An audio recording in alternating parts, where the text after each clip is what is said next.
Buonasera a tutti, benvenuti a 20 Minuti Veneti, l'approfondimento settimanale di Piave TV. L'ospite di oggi è Carlo Bramezza, già direttore di diverse case di riposo nel Trevigiano, oggi direttore generale dell'ULSS 10 del Veneto Orientale. Buonasera. Buongiorno. Allora, oggi cercheremo di conoscere un po' quali sono le strutture sanitarie del Veneto Orientale, di San Donà, Portogruaro e Jesolo, e cercheremo anche di capire quali sono le esigenze di questo territorio e qual è la risposta delle strutture alle esigenze dei cittadini. Allora, direttore, lei proviene da una realtà magari un po' diversa, che è quella trevigiana. Tornando un po' indietro, a dicembre lei è stato presentato qui come il nuovo direttore dell'ULSS 10. Che tipo di situazione ha trovato a livello strutturale? Sì, ormai sono 4 mesi che guido questa azienda, sto imparando a conoscerla perché è molto grande, molto complessa.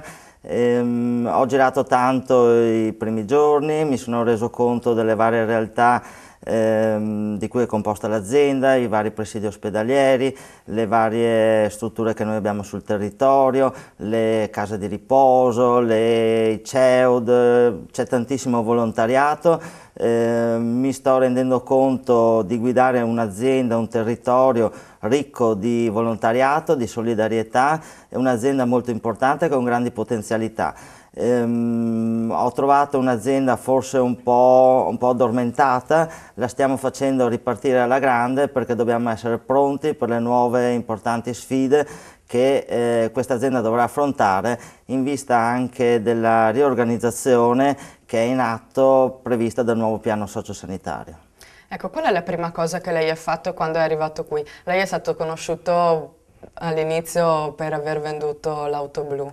Beh, quella è stata una cosa doverosa perché non sono più tempi di auto blu, non sono più tempi... ma quello mi è riuscito anche facile perché io provengo da un mondo che è quello del sociale dove le auto blu già non esistevano e quindi non è stato certamente un problema. La prima cosa che ho fatto è stata quella di andare a salutare i dipendenti di questa azienda, cioè visitare tutti e 3 i presidi ospedalieri. È stato molto faticoso perché un ospedale è grande, molto grande.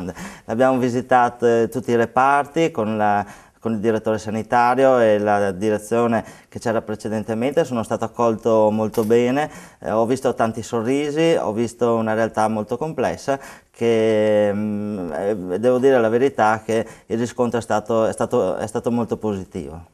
Ecco, lei quando fu presentato disse, anche in riferimento a quello che ha appena detto poco fa, che in questa azienda c'era molto assenteismo, no? Allora, i dati che mi erano stati prospettati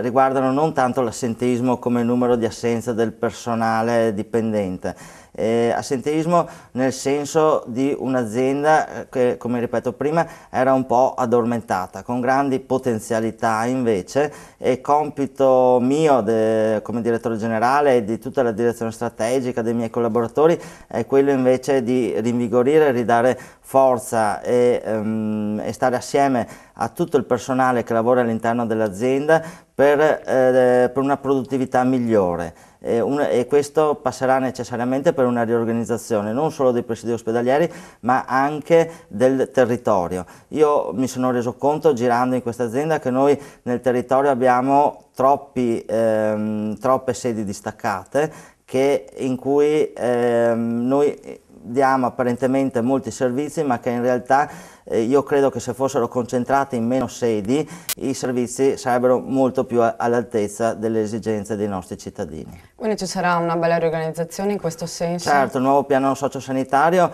prevede la riorganizzazione delle strutture ospedaliere e un trasferimento sul territorio, quindi un potenziamento, la creazione di strutture intermedie, quindi in ospedale si curerà l'acuzia, nel territorio ci sarà il servizio di continuità qualità delle cure. Questa è la nuova sfida, con un potenziamento molto importante dell'assistenza domiciliare, cioè quello che si tende è quello di curare il cittadino sempre più verso il proprio domicilio. L'ospedale servirà per l'acuzia e in questo senso noi prevediamo, adesso usciranno le nuove schede ospedaliere, ma si prevederà che nel nostro territorio i 3 ospedali rimangano tali, con il presidio ospedaliero di Portogruaro che assumerà una connotazione prevalentemente di tipo chirurgico, San Donà di Piave avrà una connotazione prevalentemente di tipo medico con una parte di chirurgia e il presidio di Jesolo avrà una connotazione prevalentemente di tipo riabilitativo. Ecco, questo in base alle esigenze appunto del territorio, come Certo, dicevamo sì. prima. È una struttura che si chiama ospedale di rete e che necessariamente dovrà tener conto e terrà conto anche dell'apporto che l'ospedale provinciale di Mestre dell'Angelo costituisce per la nostra azienda. Questo per la specializzazione e riorganizzazione delle risorse.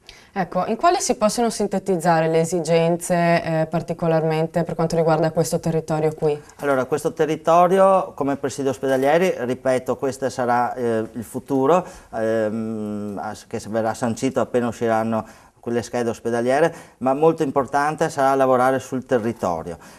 Questa è un'azienda dove vi sono già pochi posti per la residenzialità extraospedaliera. Quando sono arrivato io ho chiesto ai sindaci di partire o far partire le iniziative per la creazione delle strutture intermedie nei loro comuni, già come previsto nel piano di zona. Appena usciranno le nuove schede territoriali sarà compito dell'azienda quella di allocare circa 200 posti letto tra ospedali di comunità e unità riabilitative territoriali sul territorio. Ovviamente terremo conto delle zone più disagiate, più lontane dai presidi ospedalieri, proprio per creare questa, si chiama continuità assistenziale tra ospedale e territorio. Ecco, lei parlava prima di assistenza a domicilio, è una cosa nuova per questo territorio? No? Qui in questa azienda una delle specificità e anche delle eccellenze che noi abbiamo è l'ADI, cioè l'assistenza domiciliare integrata. Abbiamo delle squadre di ottimi infermieri, ottimi medici che girano sul territorio. Io da quando sono in questa azienda non vedo altro che macchine dell'ULSS con il leone dell'ULSS che corrono per il territorio e sono i nostri infermieri che vanno casa per casa. Il servizio è molto ben organizzato ed attualmente costituisce un fiore all'occhiello della nostra azienda. Io di questo ho ricevuto solo ringraziamenti, non solo dalle autorità istituzionali, cioè dei sindaci che giustamente hanno il dovere di controllare e di comunicarmi l'andamento dei servizi, ma proprio anche dalla gente che ho incontrato mi ha sempre ringraziato per questo servizio. Noi dovremmo potenziare questo tipo di servizio, cercare di arrivare sempre più a casa dell'utente, a domicilio dell'utente, quindi riorganizzando le nostre medicine, riorganizzando i nostri reparti, perché in ospedale si stia il meno tempo possibile e poi invece il cittadino però non venga abbandonato il giorno dopo che esce dall'ospedale, ma possa entrare direttamente sul territorio e lì trovare le cure necessarie. Ecco, in questo senso state lavorando molto anche sulla sinergia con le associazioni di volontariato, no? Sì, ne ho incontrate tantissime, dicevo prima che questo è un territorio di grande solidarietà, ho incontrato tantissime associazioni di volontariato molto ben organizzate, ho visitato anche tutti i loro centri, non tutti, quasi tutti, perché insomma sono solo 4 mesi, però tantissimi li ho visitati, ho trovato grande umanità e grande solidarietà e questa sicuramente è una ricchezza di questo territorio e di questa zona.